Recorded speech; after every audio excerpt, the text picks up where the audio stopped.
You're also familiar with iteration or repetition statements, simply known as loops. A set of statements is repeated while a condition is true in the case of while do loop, or until a condition becomes true in the case of repeat until loop. So for while do loops, the condition is assumed to be true until it becomes false. For repeat until, it is the opposite. The condition is false until it becomes true. Needless to say, if the condition never becomes false in the first case or true in the second, we have ourselves infinite loops. Another minor difference is that for repeat until, at least one pass through the loop is guaranteed. For while do loop, if the condition is false to begin with, the body of the loop may not be entered at all. Okay, so the code in MySQL 35 iteration while do loop file shows how to continue saving while the balance is under the given target. MySQL 436 iteration repeat until loop file shows how to keep paying down the balance until you paid at least half of it off. So we're going to switch to the iteration while do loop first, and then we're going to do the repeat loop after that. So you'll notice that I already have the name of the procedure, iterate while loop, and I have some of these double variables on savings rate, target, and investment. I have the MTH, which counts number of months, as integer. I set the initial savings to 100, target is 3,000, the rate is a 3% annual rate, which is 0.25% monthly, and then the monthly investment of $100. So we'll start by setting MTH to 0, initializing the month count, so to speak, and then we're going to have while cost savings is under the target and less than or less than or equal to, not terribly important, do, and then we're going to go and end while with a semicolon at the bottom. Then within the body of the loop, we'll set the cost savings to the previous months plus the interest earned, which is cost savings times rate, and plus this additional $100 investment in a particular month. Then what we're going to do is we're going to set or update the month to the next one by adding 1. Okay, so before we and then we're going to select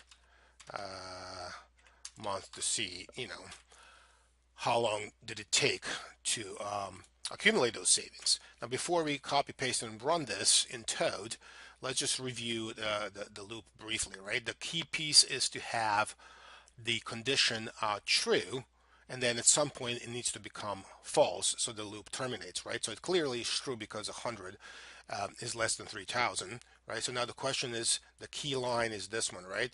Is this going to accumulate fast enough to get to 5,000, right, for this condition to become false at some point? And we believe that to be the case. So we'll save this, copy it, switch to Toad, okay, paste it. Hopefully we didn't miss any semicolons, and we'll run it. We do have an error. Double. Okay, so this is when it automatically inserts. Okay, when it automatically inserts, I just said do, but it automatically autocomplete, not always beneficial. So we have the iterate while loop here. Okay, again, doesn't have any input parameters. It only prints out the number of months, and we can just run it by right-clicking and calling it and getting 28. Okay, so it did become true fairly quickly. 28 iterations is a very small number when the savings accumulated to $3,000. So we did not have an infinite loop, but you have to be careful because it's easy to mess this up. So I'm going to highlight and delete this, switch back to the code and to my repeat until loop. Okay, the repeat until loop, as was indicated in the opening of this video, works sort of the opposite way, right? So what we have to do here is we have to again start by setting the number of months to 0, and then repeat a set of statements until a particular condition becomes true, and repeat is over here with a semicolon. So the statement is similar, but not the same as in the previous example. The cost balance in this case, okay, should be going down rather than up. So its previous cost balance, okay, it goes slightly up because you charged a certain rate on the balance, which is equivalent, which is not small. It's 1.5% per month cost balance. But then you're making these monthly payments, right? And sort of the hope here is the monthly payments are going to contribute to reduction in the balance versus the increase in the balance due to the interest you're paying. Just like in a previous example, we increment the monthly counter, okay, and then here we have to explicitly specify until cost balance, right? So the loop condition is now at the bottom rather than at the top. It becomes under half paid, which is where is half paid, which is specified to be 7,500, which is half of the 15,000, right? And the monthly payment is 300, just to mention all of these. Okay, hopefully again I have all of it spelled right.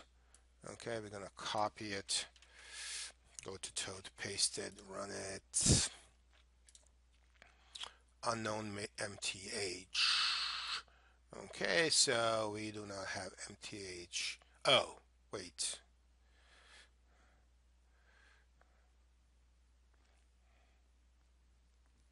I think that this does not have a semicolon. It's one of those things that you have to, go figure, right? This particular statement or line does not have a semicolon. Okay, just like the do while did not have in the top line either. Okay, so now we have the iterate loop, and if we run it, it should get us about 60 months until we pay that down. So it took longer, obviously. It's not necessarily a comparable example. Okay, I'm going to clear this out and switch back to the presentation and go to the next slide. Okay, so this is going to be the last example in this video on these basics of PLSQL, and it's going to show the use of the general loop, which is somewhat similar to the for next loop, but not entirely. And it's typically used when you use these cursors to process records with multiple rows, as you'll see in the next set of videos. Makes the use of labels to mark up the beginning and the end of the loop, as well as the iterate and leave keywords to keep iterating or leave the loop, as you'll show. So for this one, I'm just going to demo it. Let me switch back, close, save and close the repeat until and do while, and just leave the number 37, I believe it is, the iteration general loop. Okay, and again, there's a loop counter defaulted to 0. There's a loop label marking up the beginning of the loop keyword without a semicolon. Then a statement that simply updates the counter from 0 to 1. Okay, and then makes for a check, right? If the counter is less than 10, then continue to iterate. Okay, and this should be LBL here. Okay, and continue to iterate. So it's essentially like a go-to statement. It's going to go up to the top, and it's going to increment the counter to the next one. And it's going to keep doing it. As long as the counter is less than 10. When the counter becomes 10 is not less than 10, then it's going to jump to this statement. So this is not going to be true. So this is not going to execute. It's going to come to this line of code, and it's going to leave essentially this loop. Okay, and then it's going to display, it should display the counter of 10. So let's just test this by copying, pasting, running. Okay, and then executing the iterate loop to get that counter of 10.